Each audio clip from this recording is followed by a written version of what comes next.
हरियाणा की बात करें तो हरियाणा में भी वैक्सीन जोर शोर के साथ आगे बढ़ रही है। जी हां, अभियान को पूरी ताकत के साथ स्वास्थ्य महकमा आगे बढ़ा रहा है और पूरे हरियाणा की तस्वीरें भी दिखाएंगे। इस वक्त मेरे सहयोगी जितेंद्र चौधरी और अनिल राठी हमारे साथ लाइव जुड़ चुके हैं। सबसे पहले अनिल का रुख करेंगे। अनिल, वैक्सीन सेंटर्स पर कितनी तादाद में बच्चे पहुंचे हैं और क्या स्थिति नजर आ रही है, क्या कहती हैं व्यवस्थाएं?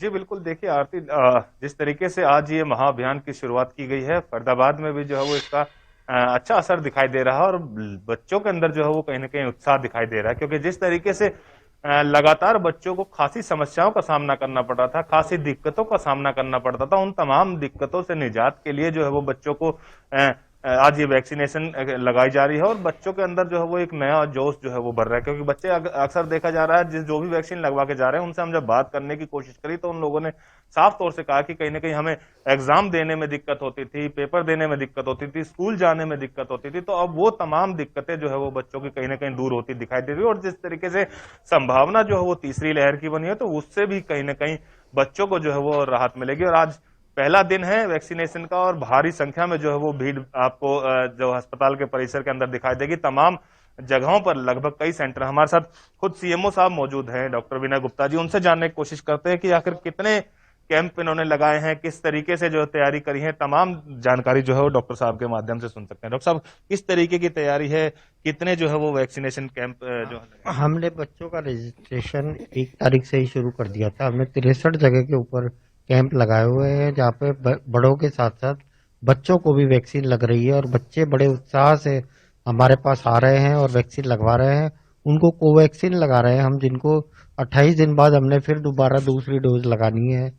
बच्चे बड़े उत्साह से आकर हमारे पास वैक्सीन लगवा रहे हैं और सभी का बड़े अच्छे ढंग से कार्यक्रम चल रहा है। रजिस्ट्रेशन की बात करें डॉक्टर साहब, कितने रजिस्ट्रेशन हुए हैं और कितने जो है वो संभावना है कि कितने डाटा आप लोगों ने भी लिया होगा कि कितने बच्चे हैं, युवा पीढ़ी? हमारे पास लगभग 1,40,000 से 50,000 के बीच में बच्चे हैं जो इस एज ग्रुप के अंदर है। हमने फ्यूचर में डिफरेंट स्कूलों में भी प्लान करा है, वहाँ पे बच्चे आके उनके अटेंडेंस रजिस्टर के हिसाब से आके सिर्फ वैक्सीन लगाने के लिए आ जाएंगे। अभी 7 तारीख को हम डीपीएस स्कूल में भी ऐसा एक कैंप लगाने जा रहे हैं। इसके अलावा हम बच्चों को जितनी ज्यादा हो सके, जितनी जल्दी हो सके वैक्सीन लगाने का प्रयास कर रहे हैं और लोगों को समझा भी रहे हैं कि वो कोरोना अप्रोप्रिएट बिहेवियर का पालन करें, क्योंकि कोरोना के केसेस तेजी से बढ़ रहे हैं। आज भी हमारे यहाँ पे 153 केसेस कोरोना के आए हैं, कल 83 केसेस थे और परसों 107 केसेस थे। तो कहीं ना कहीं डर व्याप्त है और कोरोना बड़ी तेजी से फैल रहा है।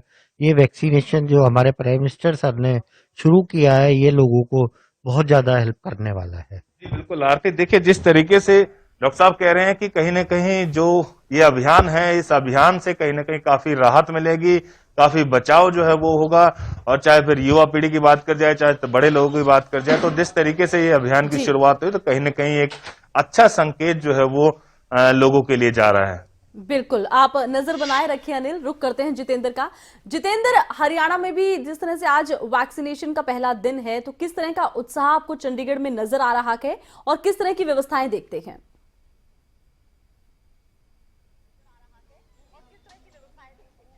देखिए बिल्कुल आरती, अगर हम बात करें तो हम हरियाणा की जो एमएलए जो डिस्पेंसरी है वहां पर हम मौजूद हैं।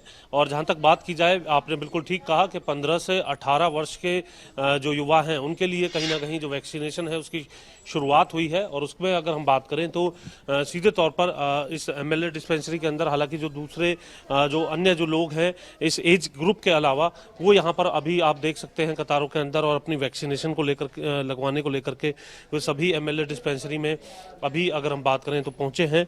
इसी तरीके से, क्योंकि एक और अगर हम बात करें जहां 15 से 18 वर्ष की जो आयु के जो बच्चे हैं उनके लिए जहां आज से शुरुआत की गई है, तो इससे पहले ही वैक्सीनेशन को लेकर के शुरुआत की जा रही है और किसी भी सेंटर पर जाकर के इस तरीके से जो वैक्सीनेशन है वो हो सकता है। और यहाँ आप देख सकते हैं यहाँ भी इसी तरीके से पूरी प्रक्रिया चल रही है, क्योंकि हरियाणा के अंदर ओमिक्रॉन के खतरे को देखते हुए कहीं ना कहीं सरकार ने यह भी अपनी तरफ से सीधे तौर पर आदेश जारी किए हैं कि जो लोग वैक्सीनेटेड नहीं है, जिनके दोनों डोज नहीं लगे हैं, वो सार्वजनिक स्थानों पर नहीं जा सकते, कि मॉल, मल्टीप्लेक्स या फिर सब्जी मंडी या फिर अन्य जो सार्वजनिक दफ्तर हैं उनके अंदर अगर वो जाते हैं तो अपना पूरा वैक्सीनेशन का एक सर्टिफिकेट दिखाना होगा। तो एक और जहां एक नई शुरुआत आज से 15 से 18 जो आयु वर्ष के जो बच्चे हैं उनके लिए की गई है, तो वहीं दूसरी ओर वैक्सीनेशन को लेकर के भी उसमें जो तेजी है जो सरकार के इस आदेश के बाद कहीं ना कहीं देखने के लिए मिली है। और एमएलए डिस्पेंसरी में हम मौजूद हैं जहां पर ये पूरा वैक्सीनेशन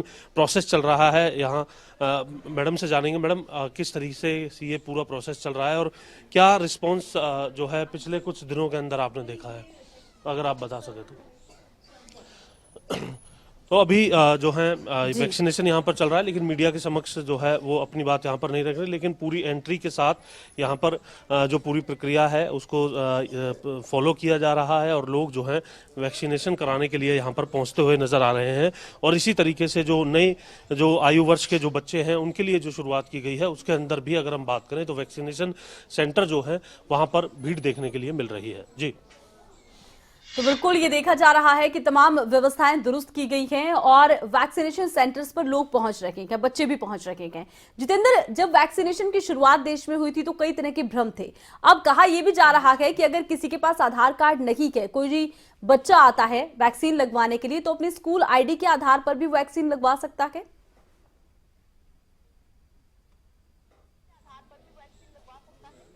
देखिए बिल्कुल, क्योंकि अपने आप में जो इस एज ग्रुप के जो भी बच्चे हैं उनके पास जो भी अपना जो आयु का प्रमाण पत्र है वो अगर उनके पास है, तो ऐसी स्थिति में उन्हें किसी तरीके की समस्या इसको लेकर के ना हो, इसको खासतौर से सुनिश्चित भी किया जा रहा है।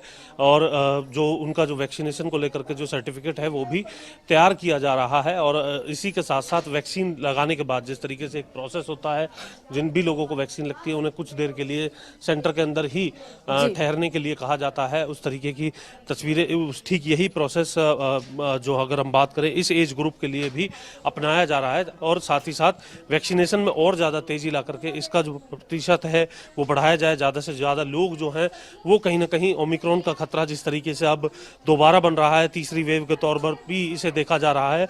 और इसको लेकर के हमने देखा कि पाबंदियां भी हरियाणा के अंदर लगाई गई हैं, जिस तरीके से 5 बजे के बाद मार्केट मॉल्स को बंद कर दिया गया है, नाइट कर्फ्यू को एक बार फिर से लगा दिया गया है। 5 जिलों के अंदर खासतौर से सख्ती की गई है, जिसमें अगर हम बात करें अंबाला की बात करें, पंचकुला की बात करें, गुरुग्राम, फरीदाबाद, सोनीपत की बात करें, वहां पर ये सख्ती जो है पहले ही कर दी गई है। और इसी के साथ साथ जो दूसरे जिले हैं वहां पर भी धीरे धीरे सख्ती की जा रही है। तो लोगों को एक और जहां जागरूक रहने की जरूरत है, तो वहीं दूसरी ओर वैक्सीनेशन के जरिए जो एंटीबॉडी बनती है उसका जो फायदा है, कहीं ना कहीं कोविड की इस लहर के अंदर लोग जो हैं वैक्सीनेशन लगवा करके अपने आप को सुरक्षित महसूस कर सकते हैं।